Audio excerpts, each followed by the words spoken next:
കൊച്ചി തീരത്തെ കപ്പൽ അപകടത്തിന് പിന്നാലെ തീരമേഖലയിലൊക്കെ അതീവ ജാഗ്രത തുടരുകയാണ്. കാരണം ഈ കണ്ടെയ്നറുകളിലെ വസ്തുക്കൾ തീരത്തടിയാൻ സാധ്യതയുണ്ട്. അത് ഒക്കെ ശ്രദ്ധിക്കേണ്ട കാര്യമാണ്. അതീവ ജാഗ്രതയോടെ തന്നെ കാണേണ്ട കാര്യമാണ്. സംശയകരമായ സാധനങ്ങളൊക്കെ കണ്ടു കഴിഞ്ഞാൽ അടുത്ത് പോകരുത് എന്നുള്ളൊരു നിർദ്ദേശമുണ്ട്.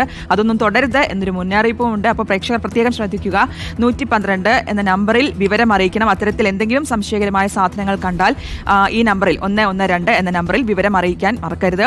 കപ്പലിലെ ചരക്ക് നീക്കാനുള്ള ദൗത്യം തുടരുന്നു എന്നുള്ള വിവരം കൂടി വരുന്നുണ്ട്. സജോ ദേവസ്യയിലേക്ക് നമുക്ക് പോകാം. Sajo, good morning. ഇതിപ്പോൾ ആശങ്കയുണ്ട്, പക്ഷേ ഒപ്പം ജാഗ്രത പാലിക്കണം എന്നുള്ള നിർദ്ദേശം തന്നെയാണ് ഉള്ളത്. ഇനിയിപ്പോൾ അറിയേണ്ടത് ഇതിന്റെ ഒരു ദൗത്യം, ഈ ഒരു ചരക്ക് നീക്കാനുള്ള ദൗത്യം ഏത് ഘട്ടത്തിലാണെന്നുള്ളതാണ്.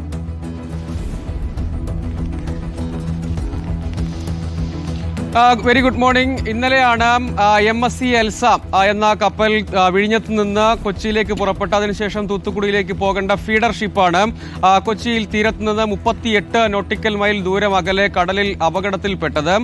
കടൽ പ്രക്ഷുബ്ധമായിരുന്നു. ആ ഘട്ടത്തിലാണ് അപ്രതീക്ഷിതമായി കപ്പൽ അപകടത്തിൽപ്പെടുന്ന സാഹചര്യം ഉണ്ടായത്. 400-ലധികം കണ്ടെയ്നേഴ്സ് യഥാർത്ഥത്തിൽ ഈ കപ്പലിലുണ്ട്. അതിൽ 8 കണ്ടെയ്നറോളം കടലിൽ വീണു. 24 ജീവനക്കാരാണ് കപ്പലിൽ ഉണ്ടായിരുന്നത്. അതിൽ മുഴുവൻ ആളുകളെയും, അതായത് 21 പേരെ യഥാർത്ഥത്തിൽ പൂർണ്ണമായും ആ കപ്പലിൽ നിന്ന് റെസ്ക്യൂ ചെയ്ത് കോസ്റ്റ് ഗാർഡിന്റെ ഷിപ്പിൽ എത്തിക്കുകയും പ്രഥമ ശുശ്രൂഷ നൽകാൻ കഴിയുകയും ചെയ്തു.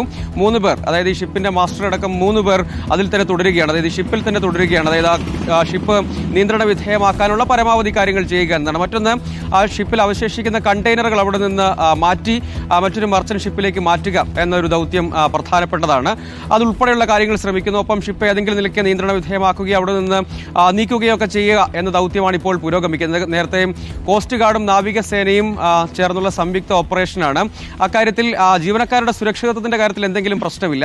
ഒന്ന്, ഈ കണ്ടെയ്നറുകളിൽ ഹാംഫുൾ ആയിട്ടുള്ള, അതായത് കെമിക്കൽ ഉൽപ്പന്നങ്ങളൊക്കെ ഉണ്ട് എന്നത് ഒരു പ്രധാനപ്പെട്ട കാര്യം.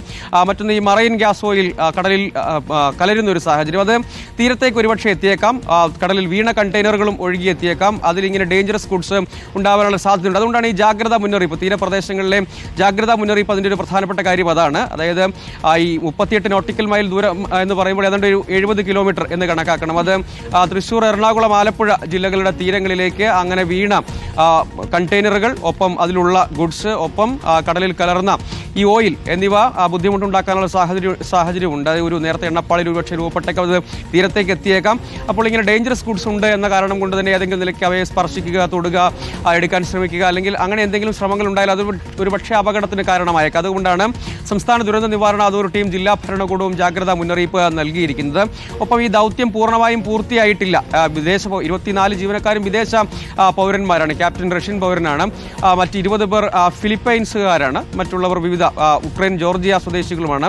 ഒപ്പം അവരെ എങ്ങോട്ടേക്ക് എത്തിക്കണം എന്നുൾപ്പെടെയുള്ള കാര്യങ്ങളുണ്ട്. അവരെ നാവികസേനയുടെ സഞ്ജീവനിയിലേക്കോ കോസ്റ്റ് ഗാർഡിന്റെ ആശുപത്രിയിലേക്കോ എത്തിച്ച് മറ്റ് കാര്യങ്ങൾ പൂർത്തീകരിക്കുക. അവർക്ക് ഏതെങ്കിലും നിലയ്ക്ക്, അതായത് കൂടുതൽ അവശതകളുള്ള ആളുകൾ ഇല്ല എന്നതാണ് നമ്മൾ ഇപ്പോൾ മനസ്സിലാക്കുന്ന ഒരു പ്രധാനപ്പെട്ട കാര്യം. അവരെ തിരിച്ചയക്കുന്നതും ഒപ്പം ആ കപ്പൽ അവിടെ നിന്ന് നീക്കാനുള്ള ശ്രമങ്ങളുണ്ട്. ഇതുൾപ്പെടെയുള്ള കാര്യങ്ങളിൽ ഏറെക്കുറെ ഒരു ധാരണ ഉണ്ടായിട്ടുണ്ട്. ഇന്നലെ തന്നെ ഈ അപകടമൊന്നുമില്ല എന്ന കാര്യം നേവിയും കോസ്റ്റ് ഗാർഡും ഉറപ്പാക്കി. അതായത് ജീവനക്കാരുടെ ജീവന് എന്തെങ്കിലും ഭീഷണിയില്ല എന്ന കാര്യം ഉറപ്പാക്കിയിരുന്നു.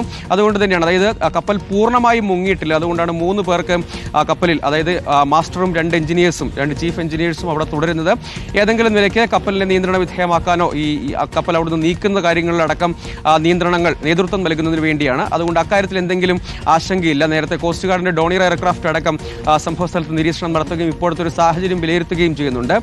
പൊതുജനങ്ങളെ സംബന്ധിച്ചിടത്തോളം ഈ ജാഗ്രതാ മുന്നറിയിപ്പാണ്. 112 എന്ന നമ്പറിൽ ഏതെങ്കിലും നിലയ്ക്ക് എന്തെങ്കിലും അസ്വാഭാവികമായി കാണുകയോ കണ്ടെയ്നറുകൾ തീരത്തേക്ക്, ഇതിലേത് തീരത്തേക്ക്, കേരള തീരത്ത് എവിടെ വേണമെങ്കിലും എത്തിച്ചേരാം. അതിൽ ഏറ്റവും പ്രധാനപ്പെട്ടത് എറണാകുളം, ആലപ്പുഴ, തൃശ്ശൂർ തീരങ്ങളിൽ, ഈ ജില്ലകളുടെ തീരപ്രദേശങ്ങളിൽ എവിടെയെങ്കിലും എത്തിച്ചേരാനുള്ള ഒരു സാധ്യതയുമുണ്ട്. അതുകൊണ്ട് ആ കാര്യത്തിൽ ഒരു മുന്നറിയിപ്പ് നൽകി, ജാഗ്രതാ മുന്നറിയിപ്പ്. അത് ഡേഞ്ചറസ് ഗുഡ്സ് ഉള്ളത് കൊണ്ടാണ് ഇങ്ങനെ ഒരു ജാഗ്രതാ മുന്നറിയിപ്പ് നൽകിയിരിക്കുന്നത്. മറ്റൊന്ന്, ഈ മറൈൻ ഗ്യാസ് ഓയിലാണ്. അത് പക്ഷേ കടലിലെ ജീവജാലങ്ങൾക്കാണ് പ്രധാനമായും പ്രതിസന്ധി ഉണ്ടാക്കുക. പക്ഷേ ഈ കെമിക്കൽ ഉൽപ്പന്നങ്ങളൊക്കെ ഉള്ളതുകൊണ്ട് തന്നെ എന്തെങ്കിലും നിലയ്ക്കൊരു അപകടം ഉണ്ടാകരുത് എന്നതുകൊണ്ട് മുന്നറിയിപ്പാണ്. ഒപ്പം അങ്ങനെ എന്തെങ്കിലും സാന്നിധ്യം ശ്രദ്ധയിൽപ്പെട്ടാൽ 112 എന്ന നമ്പറിൽ വിളിച്ചറിയിച്ചാൽ ആവശ്യമായ നടപടിക്രമങ്ങൾ ഉണ്ടാകും. ഒപ്പം ഈ കടലിലുള്ള നിരീക്ഷണം നേവിയും കോസ്റ്റ് ഗാർഡും തുടരുകയും ചെയ്യുന്നുണ്ട്. അക്കാര്യത്തിൽ ആശങ്കയ്ക്കൊന്നും അടിസ്ഥാനമില്ല. പക്ഷേ ആ കപ്പൽ അവിടെ നിന്ന് പൂർണ്ണമായും നീക്കി ഏതെങ്കിലും തീരത്തേക്ക് അടുപ്പിക്കണമെങ്കിൽ അതൊരു ശ്രമകരമായ ദൗത്യമായി കരുതപ്പെടുന്നത്.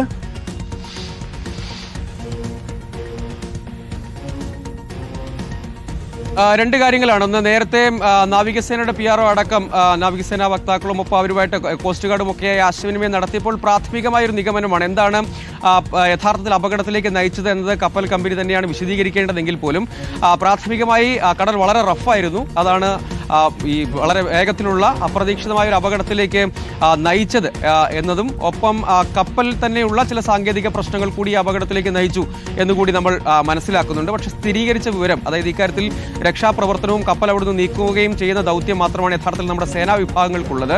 ഔദ്യോഗികമായി ഈ കാര്യങ്ങൾ എന്താണ് എന്നത് സംബന്ധിച്ചുള്ള വിശദീകരണം യഥാർത്ഥത്തിൽ വരേണ്ടിയിരിക്കുന്നു. എങ്കിൽ തന്നെയും പ്രാഥമികമായി നമ്മൾ ഔദ്യോഗികമായി തന്നെ നാവികസേനയടക്കം നമ്മുടെ ഡിഫൻസ് അറിയിച്ചത് പ്രകാരം കടൽ റഫായിരുന്നു. ഒപ്പം ഈ സാങ്കേതിക പ്രശ്നങ്ങളും ഇതാണ് ഈ അപകടത്തിലേക്ക് അപ്രതീക്ഷിതമായി നയിച്ചത് എന്നതാണ് ഈ ഘട്ടത്തിൽ നമ്മൾ മനസ്സിലാക്കുന്ന ഒരു പ്രധാനപ്പെട്ട കാര്യം. ഇനിയിപ്പോൾ അവിടെ നിന്ന് പൂർണ്ണമായും നീക്കുക, കണ്ടെയ്നറുകൾ പൂർണ്ണമായും നീക്കുക തുടങ്ങിയ കാര്യങ്ങളാണ് അവശേഷിക്കുന്നത്. ബാക്കി ആളുകളുടെ കാര്യത്തിൽ, ജീവനക്കാരുടെ കാര്യത്തിൽ എന്തെങ്കിലും ഒരു അവിടുത്തെ ക്രൂ മെമ്പേഴ്സിന്റെ കാര്യത്തിൽ ക്രൂ ലിസ്റ്റും ഒക്കെ പുറത്തു വന്നതാണ്. എന്തെങ്കിലും ഒരു ആശങ്ക അക്കാര്യത്തിലില്ല. മറ്റൊന്ന്, ഈ കടലിൽ ഉണ്ടാകാൻ സാധ്യതയുള്ള ഈ കണ്ടെയ്നറുകൾ കടലിൽ വീണതുകൊണ്ടും ഈ ഓയിൽ ഗ്യാസ് പരന്നതുകൊണ്ടുമൊക്കെ ഉണ്ടാകാൻ പോകുന്ന പ്രയാസങ്ങൾ മാത്രമാണുള്ളത്. മറ്റു കാര്യങ്ങളിലൊന്നും നിലവിലെ സാഹചര്യത്തിൽ ആശങ്കയില്ല. അതേസമയം കടൽ വളരെ പ്രക്ഷുബ്ധം തന്നെയാണ്. പൂർണ്ണമായും കപ്പലിന്റെ ദിശ മാറ്റി അവിടെ നിന്ന് ഇങ്ങോട്ടേക്ക് എത്തിക്കുക എന്നതടക്കമുള്ള കാര്യങ്ങളാണ് അവശേഷിക്കുന്നത്. അതിലെ നടപടിക്രമങ്ങൾ മാത്രമാണ് യഥാർത്ഥത്തിൽ ഇനി പൂർത്തീകരിക്കാൻ കഴിയുന്നത്. ശരി, വ്യക്തമാണ്. എന്തായാലും ഈ പ്രേക്ഷകർ ശ്രദ്ധിക്കേണ്ട കാര്യം, സംശയകരമായ സാധനങ്ങളൊക്കെ തീരപ്രദേശത്ത് കണ്ടു കഴിഞ്ഞാൽ അത് കണ്ട് അടുത്തു പോകാൻ നിൽക്കരുത്, ഒപ്പം തുടരുത് എന്ന മുന്നറിയിപ്പുണ്ട്. അത് 112 എന്ന നമ്പറിൽ വിവരം അറിയിക്കണം. അത്തരത്തിൽ എന്തെങ്കിലും സംശയാസ്പദമായ സാഹചര്യത്തിൽ സാധനങ്ങൾ കാണുകയോ മറ്റോ ചെയ്തു കഴിഞ്ഞാൽ. ഒപ്പം എന്തായാലും കപ്പലിലെ ചരക്ക് നീക്കാനുള്ള ദൗത്യമൊക്കെ തുടരുകയാണ് എന്ന് തന്നെയാണ് വ്യക്തമാവുന്നത്. സജോ ദേവസിയാണ് വിശദാംശങ്ങൾ നൽകിയത്.